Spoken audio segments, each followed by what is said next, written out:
Boa tarde, caros amigos, companheiros espíritas, simpatizantes da doutrina, que estão mais uma vez acompanhando a Rádio Biguaçu FM. Estamos iniciando mais um programa Conhecendo o Espiritismo. Vamos ouvir o hino de louvor a Deus na voz de Marcos Viana, o Pai Nosso.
O programa Conhecendo o Espiritismo vai ao ar todos os domingos, das 18 às 19 horas, sempre alternando seu comando entre o Grupo Espírita Caminho da Luz e o Centro Espírita Fé, Esperança e Caridade, ambos filiados à Federação Espírita Catarinense Brasileira. O programa de hoje está a cargo do Grupo Espírita A Caminho da Luz.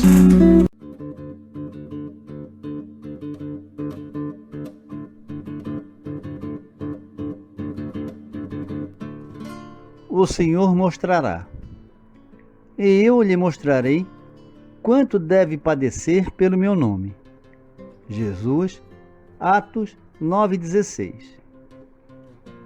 O diálogo entre o mestre e Ananias, relativamente ao socorro de que Paulo necessitava, reveste-se de significação especial para todos os aprendizes do Evangelho.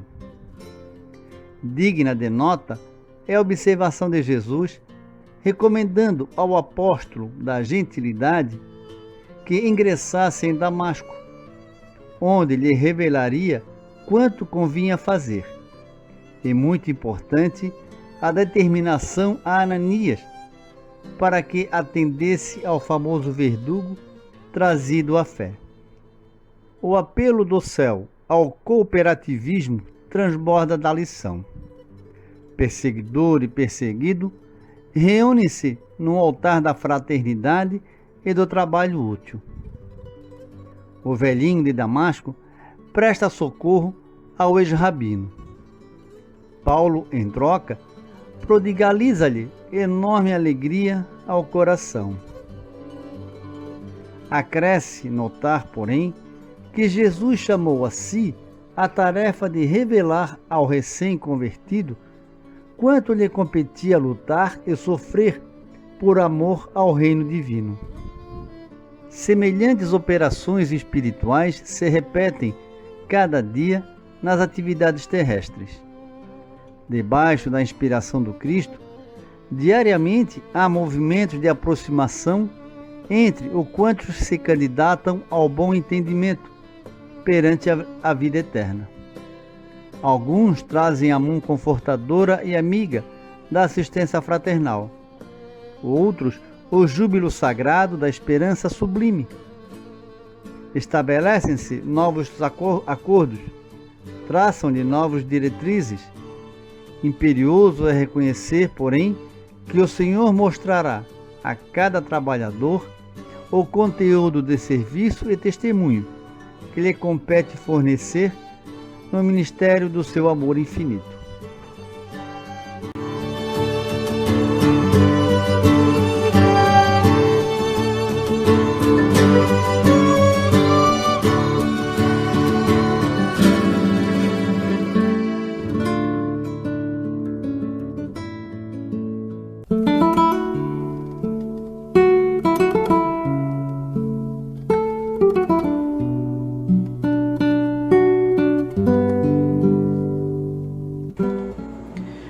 O momento que o planeta Terra vive em todos os seus quadrantes é de grande aflição.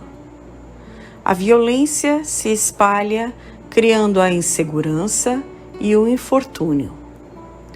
As catástrofes coletivas se sucedem sem que quaisquer medidas preventivas sejam suficientes para conter as tragédias. A impressão é de descontrole total. Para os ateus, o mundo está desgovernado. Para os que acreditam em Deus, a crença em sua suprema sabedoria e bondade vacila. Para os que têm fé robusta, permanece a interrogação: que fazer? Como se posicionar à luz dos ensinamentos trazidos pelo Evangelho de Jesus? Como entender o que está acontecendo? De um lado, incentivadas pela violência dos elementos, e de outro, pela brutalidade originada pela ignorância e inferioridade moral do próprio homem, vivem as populações mundiais sujeitas a toda sorte de sofrimentos e dores.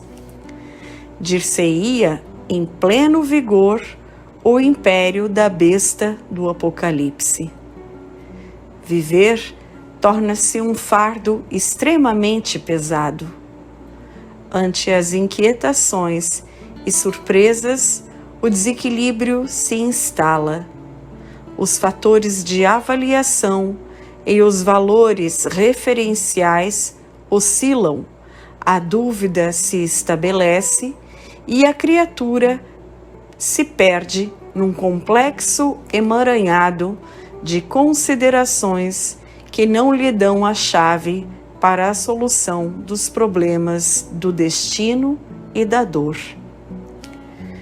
Segundo reportagem do saudoso Francisco Cândido Xavier, sob a assistência do mentor Emmanuel, uma leva de espíritos gravemente comprometidos com um passado de erros, faltas, fraquezas, pecados e crimes, reencarnaria na Terra como última oportunidade de se ajustarem em nível atual da humanidade que a habita. Esta experiência do médium em desdobramento foi publicada pelo mensário Folha Espírita por volta da década de 80. Por outro lado, a humanidade chegou ao clímax de sua maturação dentro da faixa evolutiva que lhe é peculiar. Aos aprovados na grande avaliação, o destino de comporem a nova civilização do terceiro milênio em ambos os planos da vida. Aos recalcitrantes, rebeldes e indiferentes, aos reprovados, enfim, o destino de repetirem as provas em amargas experiências fora da população do orbe, sem macularem a ventura dos justos. Ao final do segundo e limiar do terceiro milênio, o planeta passa por um necessário expurgo com vistas à criação de novas condições para a civilização remanescente. Desencarnações em massa se processam pela fúria dos elementos para espíritos comprometidos, chamados que são ao resgate coletivo. Os rebeldes, indiferentes a quaisquer esforços que os possam libertar da inferioridade e do mal, provavelmente reencarnarão em planeta de condição geral inferior à nossa, onde serão os precursores do progresso de coletividades ainda nos estágios primários do conhecimento e da moral.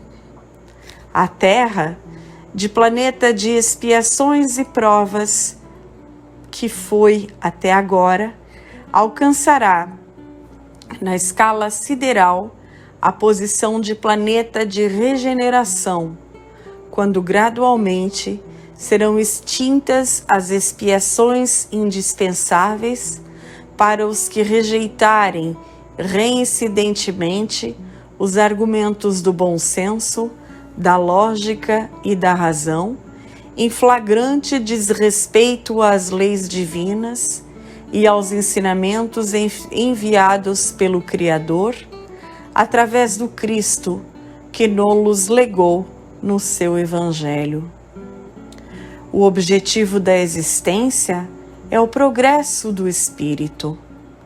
Até aqui, a Terra tem funcionado como um cadinho de purificação para separar o precioso metal da ganga impura que lhe impede o brilho e o esplendor. Justos e pecadores, em convívio estreito, atenderam aos impositivos da lei do progresso com duplo objetivo.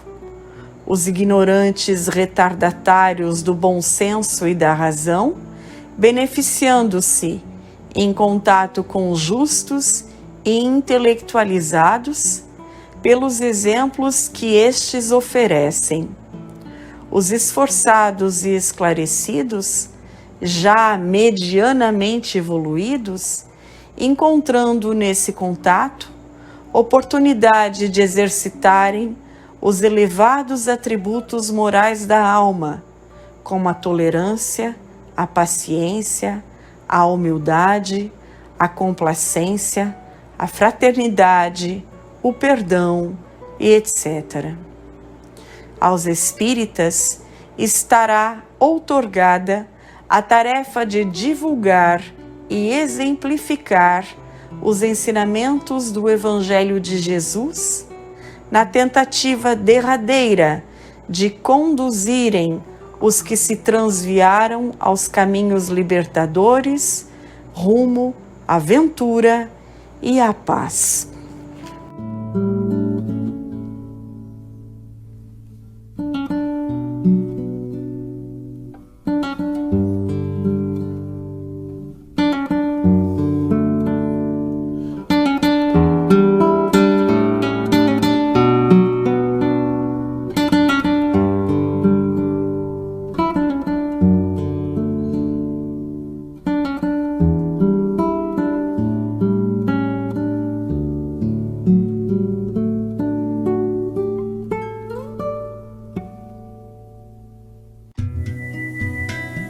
A paz que trago em meu peito.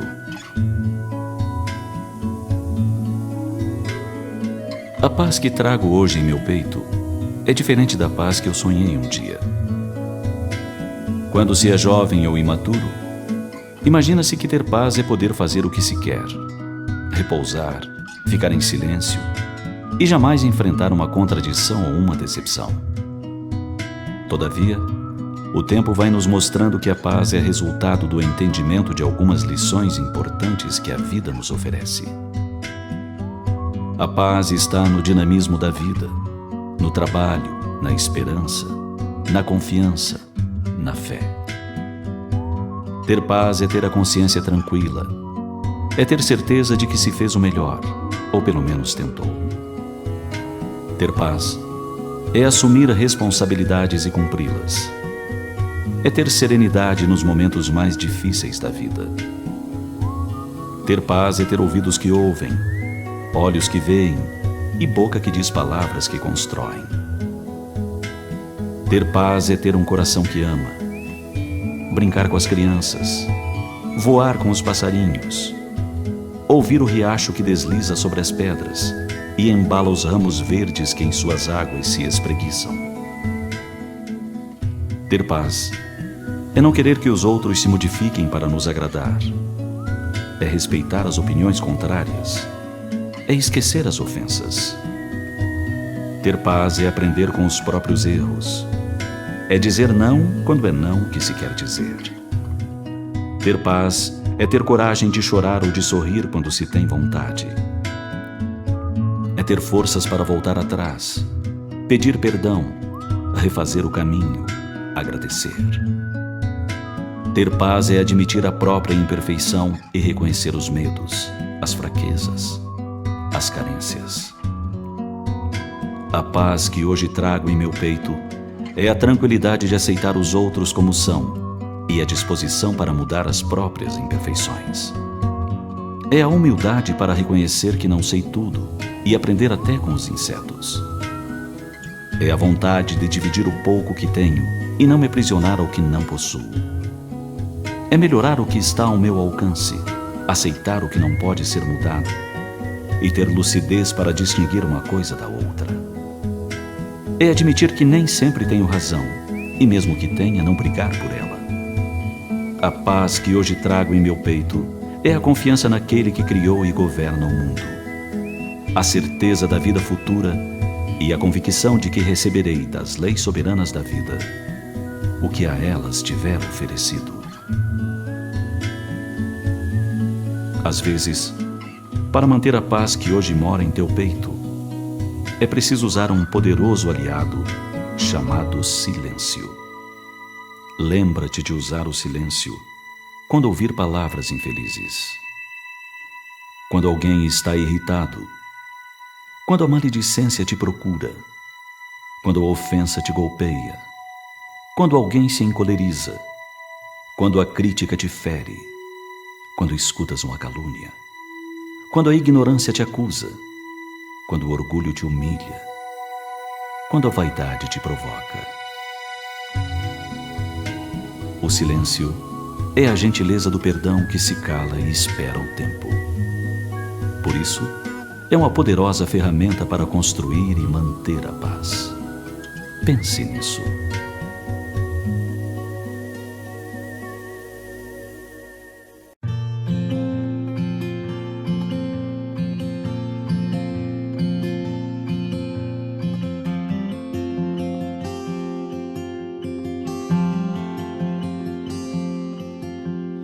Cedo me acordo a oração.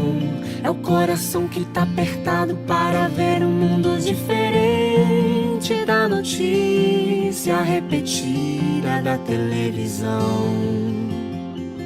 Eu me pergunto onde é que foi. Alguém me explica, por favor, onde é que foi que nós desaprendemos a viver em união. Quero ver mudar, mas se eu aqui só esperar, eu sou um deles, sou só um deles. Minha oração só é real transformação se começar em mim. Haja mais amor a começar em mim, amor que eu tanto quero ver a começar em mim, a começar em mim. Quem me perceber, que antes possa me reconhecer, me descrever em teu amor.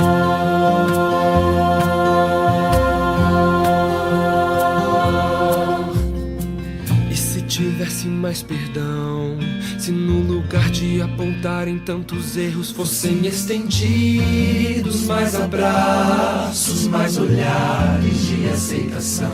Se não mais tanto tempo em vão, se o nosso bem mais precioso não faltasse quando pra ouvir, pra entender o meu irmão.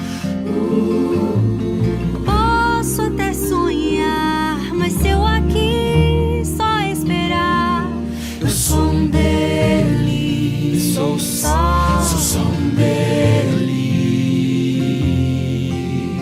Minha oração só é real transformação se começar em mim. Haja mais amor a começar em mim, amor que eu tanto quero ver a começar em mim, a começar em mim. Perceber, que antes possa me reconhecer, me descrever em teu amor.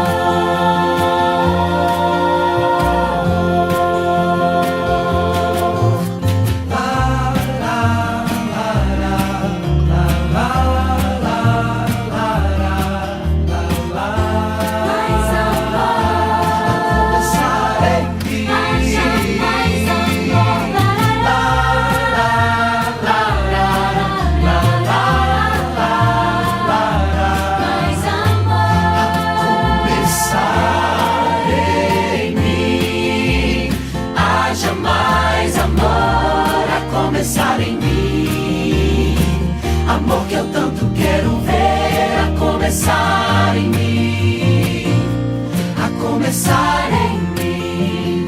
Quem me perceber, que antes possa me reconhecer, me descrever em teu amor.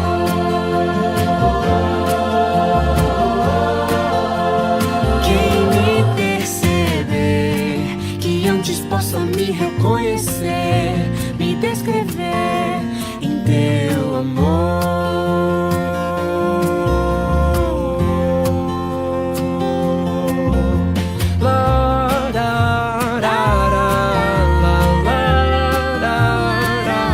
Mais amor em mim.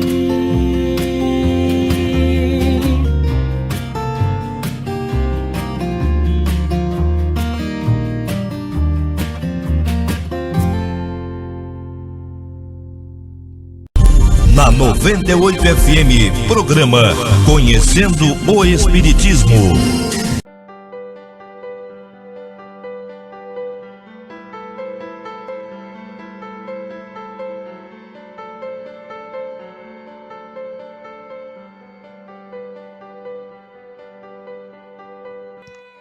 Entre as passagens evangélicas mais memoráveis estão as bem-aventuranças, proferidas por Jesus no Sermão do Monte. Esses ensinamentos e os demais que integram o referido sermão não constituem um compêndio de regras formais, à semelhança de conjunto de leis civis exteriores, mas, na essência, um novo padrão de conduta pautado pela modificação, a ser dinamizada de dentro para fora, dos sentimentos, da mentalidade e, consequentemente, das atitudes das pessoas. Tais assuntos são parte do ensino moral, legado por Jesus, cujos princípios formam o objetivo exclusivo do Evangelho segundo o Espiritismo. Na obra, há 5 capítulos dedicados às bem-aventuranças. Bem-aventurados os aflitos, bem-aventurados os pobres de espírito, bem-aventurados os que têm puro coração, bem-aventurados os que são brandos e pacíficos, bem-aventurados os que são misericordiosos. Os bem-aventurados são comumente definidos, do ponto de vista literal, como felizes ou muito felizes, alegres, merecedores das graças divinas, quando, emoldurados pelo contexto das dificuldades terrenas, manifestas em aflições, sofrimentos, perseguições. Tais significados e, por conseguinte, os ensinamentos a ele associados podem soar um pouco contraditórios. Todavia, conforme ponderou Allan Kardec, os ensinos morais do Cristo constituem uma regra de proceder que abrange todas as circunstâncias da vida privada e da vida pública, o princípio básico de todas as relações sociais que se fundam na mais rigorosa justiça. É, finalmente e acima de tudo, o roteiro infalível para a felicidade vindoura. Segundo o codificador, é a dúvida quanto ao futuro que leva o homem a procurar suas alegrias neste mundo, satisfazendo as suas paixões, ainda que à custa de seu próximo. Por isso, convém considerar o conjunto de dificuldades associado por Jesus aos bem-aventurados, não sob o ângulo circunstancial e efêmero da vida física, mas sob o ponto de vista dilatado e pleno da imortalidade da alma. Sob esse viés, as aflições terrenas, conforme explicou Kardec, transformam-se nos remédios da alma, pois salvam-na para o futuro, como dolorosa operação cirúrgica salva a vida de um doente e lhe restitui a saúde. Articulado ao princípio da imortalidade da alma está, por conseguinte, o da reencarnação, que é a chave para se compreender a expressão bem-aventurados, pois confere a noção dinâmica de processo ao seu significado. Para matizar esse ponto de vista, analisam-se separadamente as palavras bem e aventurado. A primeira, em termos lógicos, pode ser entendida antiteticamente como o oposto de mal, aqui identificado em sua expressão máxima como a lei de amor. Já a segunda pode ser relacionada à ideia de ventura e desdobradamente de destino. Sob esta perspectiva, os bem-aventurados poderiam ser encarados como espíritos destinados ao bem, pois as bem-aventuranças, proferidas por Jesus no Sermão do Monte, não tinham um caráter presentista.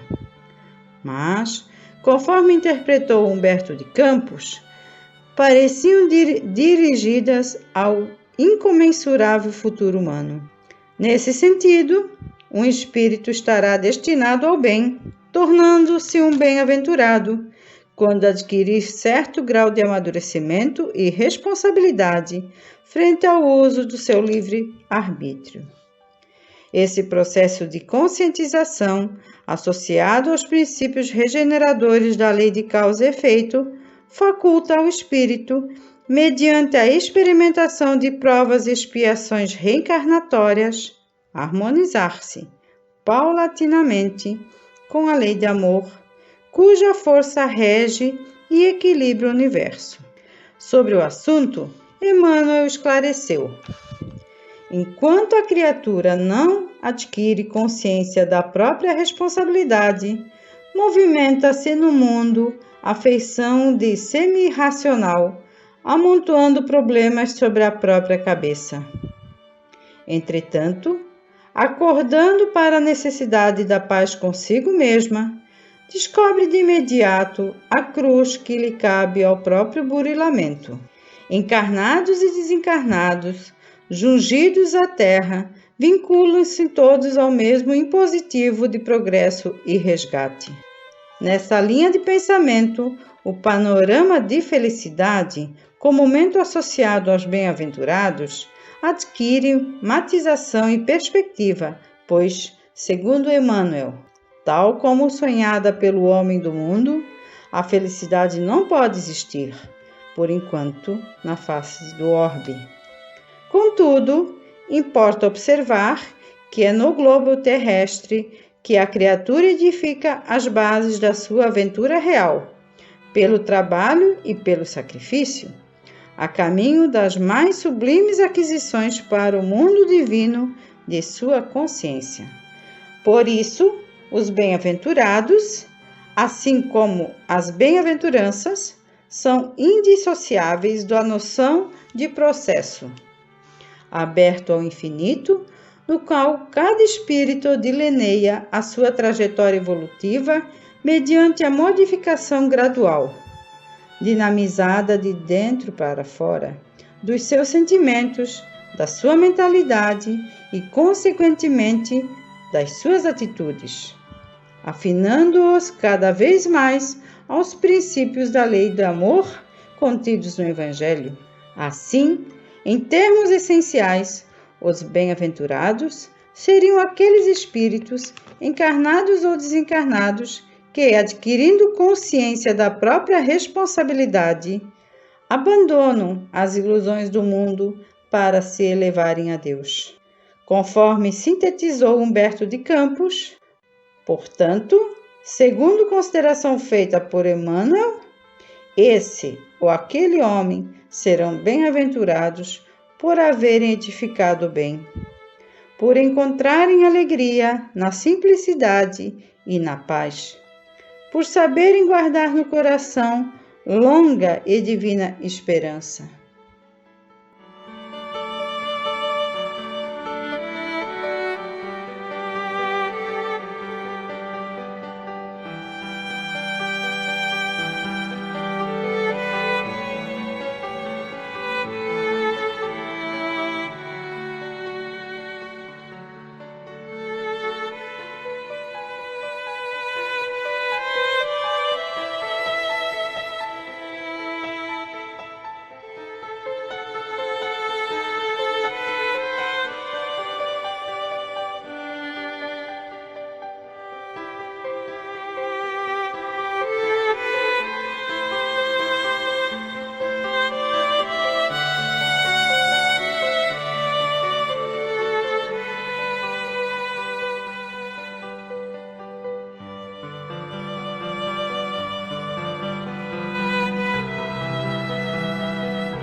A carne é fraca.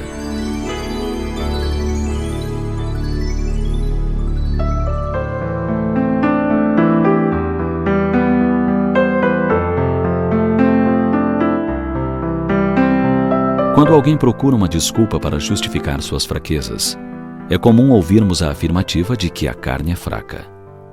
A culpa, portanto, é da carne, ou seja, do corpo físico. Esse é um assunto que merece mais profundas reflexões. O alemão Hahnemann, criador da medicina homeopática, fez a seguinte afirmativa: o corpo não dá cólera àquele que não a tem, do mesmo modo que não dá aos outros vícios.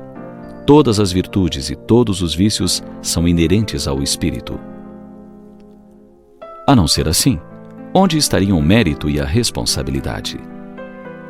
Sábia consideração essa, pois encerra grandes verdades. Culpar o corpo pelas nossas fraquezas equivaleria a culpar a roupa que usamos por um acesso de cólera.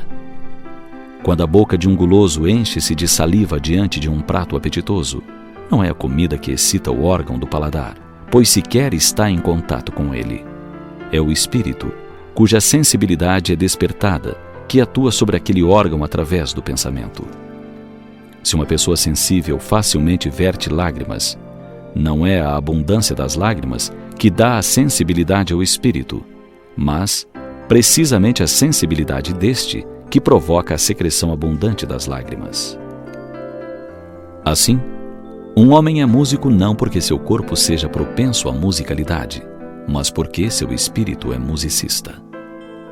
Como podemos perceber, a ação do espírito sobre o corpo físico é tão evidente que uma violenta comoção moral pode provocar desordens orgânicas. Quando sofremos um susto, por exemplo, logo em seguida vem a sudorese, o tremor, a diarreia. Outras vezes, um acesso de ira pode provocar dor de cabeça, taquicardia e até mesmo deixar manchas roxas pelo corpo. Quanto às disposições para a preguiça, a sensualidade, a violência, a corrupção, igualmente não podem ser lançadas à conta da carne, pois são tendências radicadas no espírito imortal. Se assim não fosse, seria fácil, pois não teríamos nenhuma responsabilidade pelos nossos atos, desde que, uma vez enterrado o corpo, com ele sumiriam todas as fragilidades e os equívocos cometidos. Toda a responsabilidade moral dos atos da vida fica sempre por conta do espírito imortal, e não poderia ser diferente. Assim, quanto mais esclarecido for o espírito, menos desculpável se tornam as suas faltas, uma vez que com a inteligência e o senso moral nascem as noções do bem e do mal, do justo e do injusto.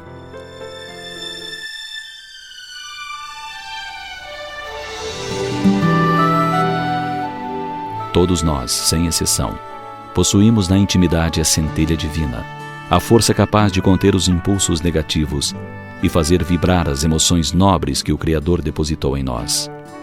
Fazendo pequenos esforços, conquistaremos a verdadeira liberdade, a supremacia do espírito sobre o corpo, e só então entenderemos por que Jesus afirmou: vós sois deuses, podereis fazer o que eu faço e muito mais.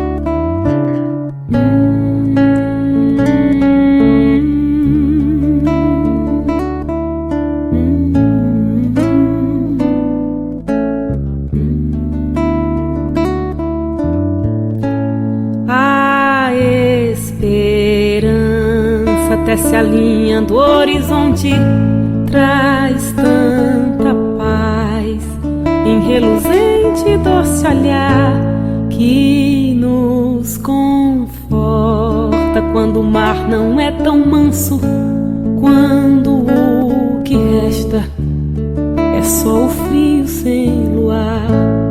e nasce leve devagar em uma canção de ninar que nos acolhe pra dizer: o amor jamais deixou você.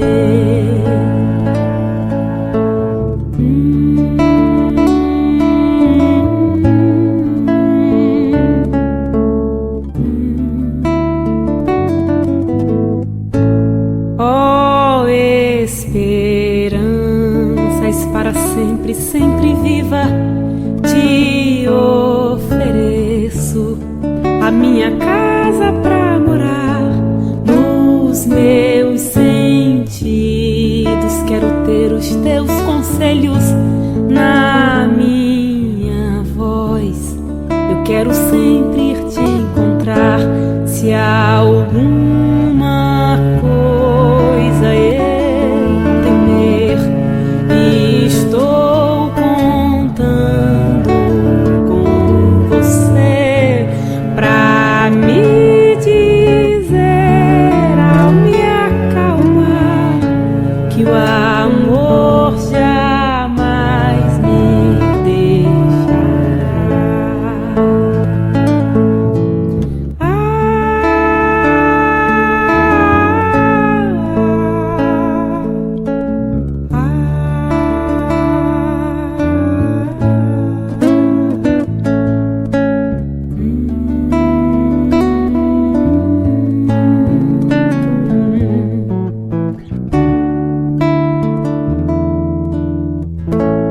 E nasce leve devagar em uma canção de ninar que nos acolhe pra dizer: o amor jamais deixou você.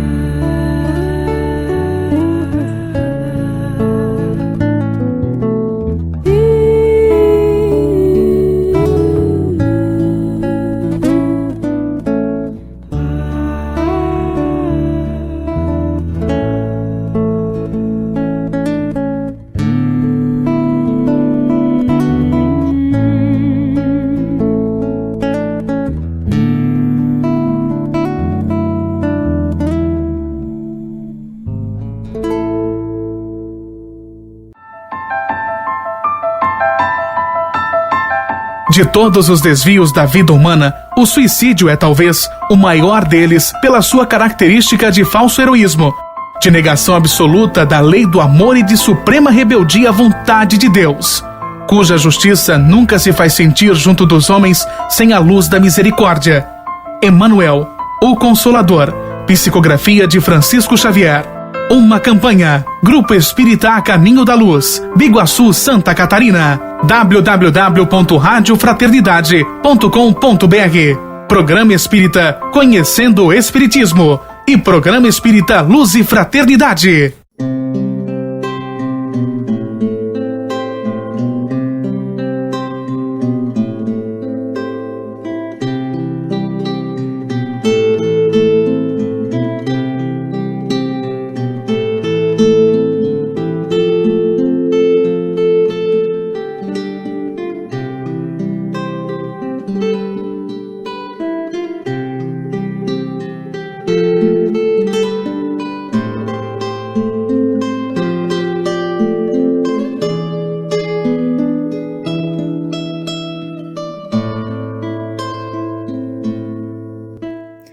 A esperança tem sido cantada em prosa e verso no curso do tempo, ora na expectação de um bem que se deseje, ora sendo objeto dessa expectação, ora representando a segunda das três virtudes teologais, simbolizada por uma âncora, pela qual o cristão espera de Deus, com firme confiança, a graça durante a vida e o céu depois da morte.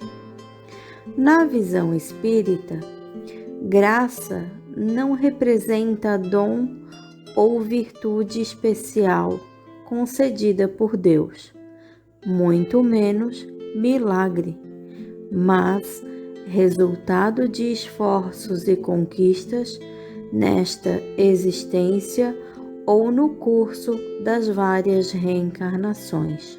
Na visão espírita, céu não é uma região localizada e única. Representa, sim, formações geográficas e ambientais onde espíritos formam agrupamentos felizes, vivendo em situação compatível com o seu estado mental e moral, seja em cidades espirituais de luz mais ou menos próximas da crosta terrestre, seja em esferas superiores, representando também, e por isso mesmo, a tranquilidade de consciência diante do dever retamente cumprido, a harmonia interior, a predominância do lado espiritual em nosso ser, com fé em Deus e nos seus desígnios superiores. A esperança, na visão espírita, é calcada numa fé raciocinada, portanto, sem misticismo, pois não apenas crê, mas também entende. Dela resulta a certeza de um futuro melhor, tanto para o nosso planeta quanto para a nossa humanidade.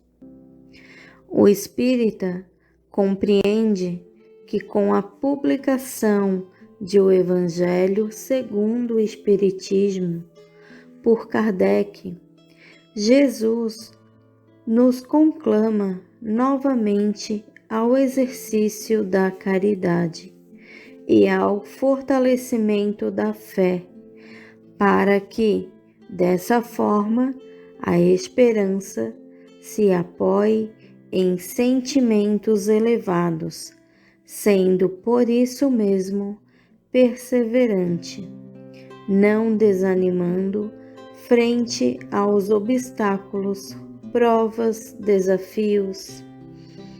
A esperança é a alavanca para o reerguimento daquele que tropeçou no passado próximo ou remoto, por entender que Deus nos dá sempre novas oportunidades de avançar na senda do bem. A esperança com a qual nossos pais acolheram nosso retorno ao plano material deve estar em nosso coração no dia a dia da presente jornada reencarnatória e presente em nosso âmago quando se aproximar a hora da volta ao mundo espiritual. De onde viemos? A cidade espiritual em que nos acompanha a trajetória, buscando ser merecedores dessa realidade. Nesse sentido, o exercício sempre do combate à inveja, ao ciúme, à mágoa, ao ressentimento, à vingança, entre outros sentimentos que nos afastam dos mentores espirituais, bem como das suas instituições e inspirações que nos alimentam o combustível da esperança. Livros espíritas, levantando o véu, nos mostram como é o lado de lá, renovando nossas esperanças.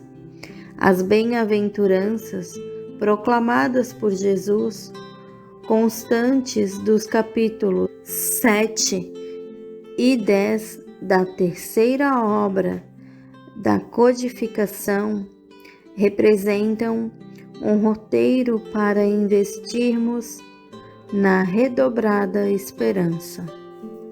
Importa também incentivarmos a esperança no coração dos que se aproximam de nós, seja no âmbito da família, no trabalho, na casa espírita, entre outros, em vez que isso está no contexto da caridade moral.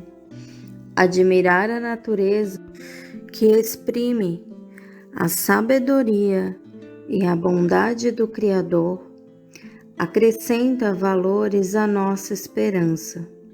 Se o reino mineral, vegetal e animal recebem tanto do seu amor, que não dirá o hominal, ao qual pertencemos. A doutrina espírita nos ajuda a compreender a lei do progresso. A parte 4ª de O Livro dos Espíritos nos fala das esperanças e das consolações. E o livro O Céu e o Inferno aprofunda a questão. Na visão espírita, o homem, sabendo de onde vem, por que está na terra e para onde vai, tem sua esperança potencializada, porque ela é irmã da fé raciocinada. A alegria interior é renovada sempre que a esperança se alia às boas obras.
Cantiga da Esperança, Maria Dolores. Alma querida, por mais que o mundo te atormente, a fé simples e boa, por mais te lance gelo na alma crente, na sombra que atraiçoa, alma sincera, escuta. Sofre, tolera, aprende, aperfeiçoa, porque de esfera a esfera ninguém consegue a palma da vitória sem apoio na luta. Espera, que a esperança é a luz do mundo, oculta maravilha, que em toda a parte se revela e brilha para a glória do amor. A noite espera o dia, a flor o fruto, o espinho a rosa, o mármore, o buril, o próprio solo bruto, espera o lavrador. Armado de atenção, arado e zelo, o verme espera o sol para aquecê-lo. A fonte amiga que se desentranha do coração de pedra da montanha, enquanto serve, passa e se incorpora aos encargos do rio que a devora, e espera descansar quando chegue escondida a paz da grande vida que há no seio do mar. Seja o que for que venhas a sofrer, abraça o lema regenerador do perdão por dever. Leva pacientemente o fardo que te leva, entre o rugir do vento e o praguejar da treva. Abençoa em caminho os açoites da angústia em torvo redemoinho, onde não possas, coração, entretecer a alegria de louvar. Cala-te em oração e segue sem parar, amando, restaurando, redimindo, edificando em suma. Não te revoltes contra coisa alguma. Ao vir a tarde mansa, na doce quietação crepuscular, quando a graça do corpo tomba e finda, verás como foi alta, nobre e linda a ventura de esperar. E enquanto a noite avança para dar-te as visões de uma alvorada nova, nas asas da esperança, bendirás a amargura, a dor e a prova, agradecendo à terra a bênção de entendê-las. Subirás, subirás para o ninho da luz nas estâncias da paz que te aguarda, tecido em radiações de estrelas. Então compreenderás que além do mais além, no coração da altura, Deus trabalha, Deus sonha, Deus procura, Deus espera também.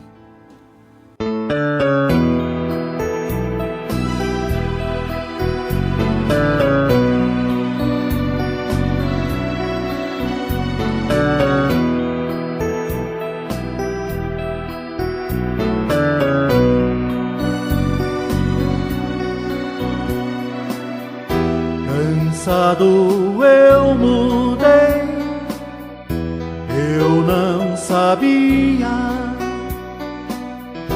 A paz eu encontrei, pois era tudo o que eu queria. A força desse amor não conhecia, agora eu já sei viver a vida com alegria.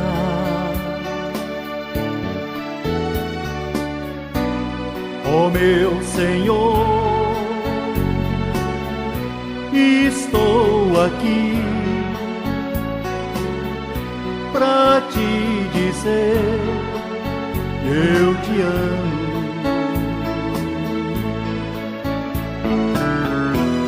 Tu és o abrigo e a luz no meu caminho. Por isso, meu Jesus, já não me sinto tão sozinho. Ó meu Senhor, estou aqui pra te dizer que eu te amo.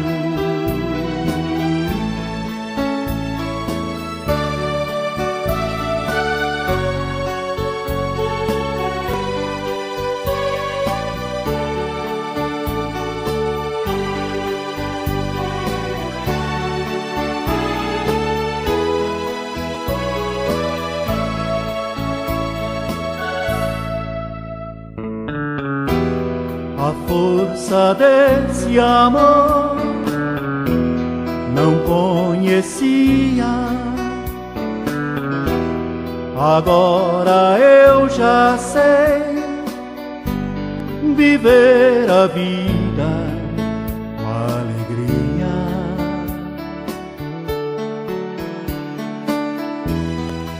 és o abrigo e a luz no meu caminho.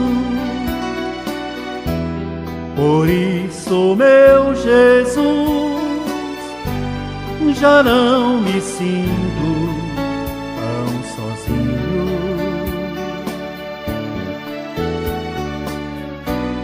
Ó meu Senhor, estou aqui pra te dizer eu te amo.